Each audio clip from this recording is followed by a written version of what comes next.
علیہ نے سب سے پہلے محسوس کیا کہ یہ انگریز جو ملک ہندوستان میں آیا ہے یہ ملک ہندوستانیوں کو غلام بنانا چاہتا ہے۔ سب سے پہلے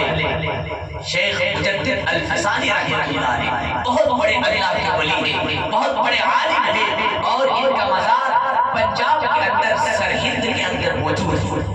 میرا بھی الحمدللہ یہ مجدد الفسانی شیخ احمد سرہندی رحمۃ اللہ تعالیٰ علیہ کے مزار پر میری بھی حاضری ہوئی ہے۔ جب میں پڑھتا تھا وہاں اس وقت میں تشریف لے کر گیا، اور وہاں کہتے ہیں کہ جو بھی ان کے مزار مبارک میں کوئی بھی چیز پڑھ لے، چاہے قرآن، میں نے دیکھا کہ دارالعلوم، مزار اور بڑے بڑے لوگ وہاں پر اپنی بخاری کی کتابیں لے کر بیٹھتے تھے تاکہ مجھے وہ چیز یاد ہو جائے۔ شیخ احمد سرہندی نے اپنے علماء سے، اپنے تلامذہ سے اور عوام سے یہ بات بتائی کہ دیکھو اس ملک ہندوستان کے اندر جو تک کے گورے من کے کالے ان کا جو نیت ہے وہ درست نہیں ہے، وہ اس ملک ہندوستان کا قبضہ کرنا چاہتے ہیں، اور خدا کی قسم انہوں نے آہستہ آہستہ اس ملک ہندوستان پر اپنا سکہ جمانا شروع کر دیا۔ پھر 1903 کے اندر حضرت عبدالعزیز محدث دہلوی رحمۃ اللہ تعالیٰ علیہ نے نور اللہ مرقدہ نے ایک فتویٰ صادر، اور یہ فتویٰ اتنا جامع تھا، اتنے مغز تھا کہ تمام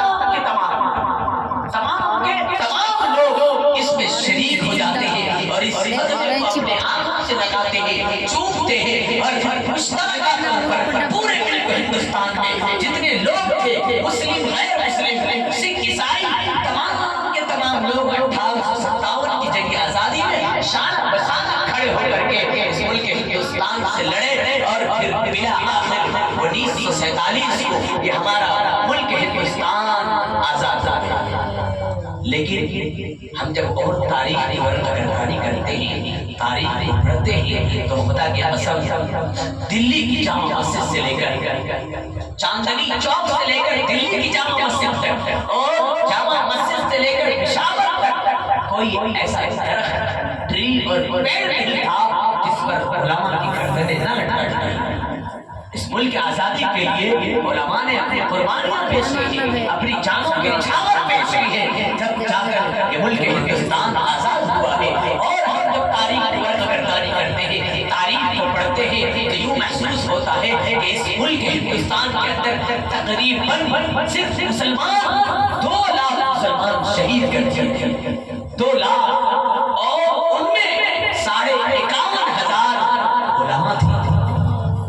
علماء تھے 51,500، اور یہی علماء مدارس میں پڑھنے والے، اساتذہ کو درس دینے والے، جب بھی ملک کے لیے اگر کوئی بھی چیز ہو جائے، کسی طرح کا فتنہ رائج ہو جائے، تو یہی طلباء، یہی علماء اپنے ملک کے لیے تن من دھن کی بازی بنانے کے لیے تیار ہیں۔ لیکن آج ہمیں ہی غدار کہا جاتا ہے، ہمیں دیش دروہی بنایا جاتا ہے کہ دیش سے یہ لوگ محبت نہیں کرتے، اپنے وطن سے پیار نہیں کرتے۔ ارے میں ان تک یہ پیغام پہنچانا چاہتا ہوں کہ وطن کے دشمنوں کو ہم کبھی ہمدم نہیں رکھتے، اور اپنے ملک سے جا کوئی پرچم نہیں رکھتے، اور تلاشی شوق سے لے لو مدرسہ، اور تلاشی شوق سے لے لو ہمارے مدرسوں کی،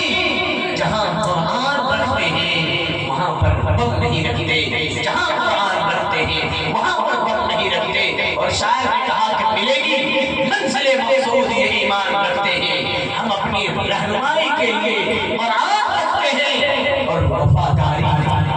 وطن سے ہو،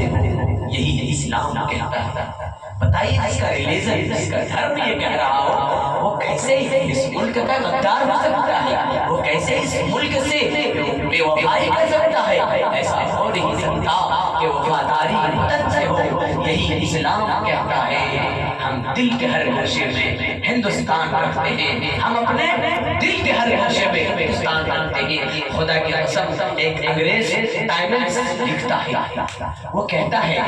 کہ میں دلی کے کسی خیمے میں بیٹھا ہوا تھا، وہاں سے گوشت کے جلنے کی بو آئی۔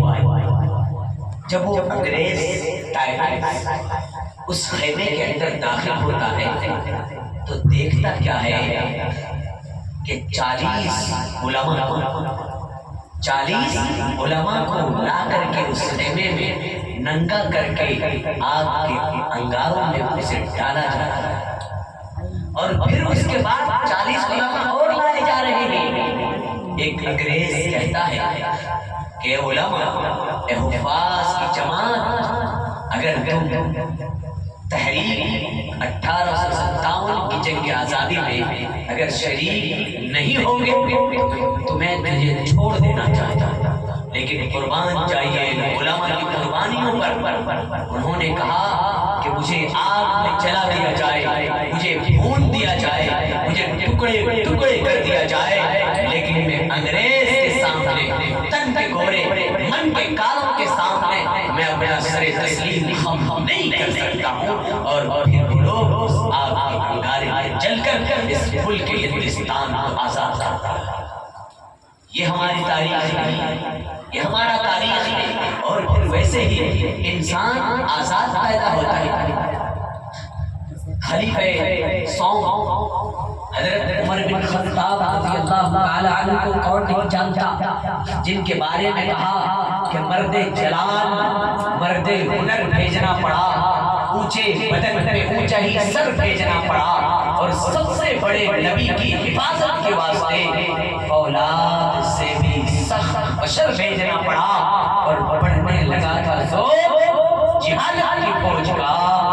روئے زمین پر رب کو عمر بھیجنا پڑا۔ حضرت عمر بن خطاب رضی اللہ تعالی عنہ کی طرف یہ قول منسوب ہے کہ متى استعبدوا الناس وقد ولدتهم امهاتهم احرارا، کہ لوگوں تم نے لوگوں کو غلام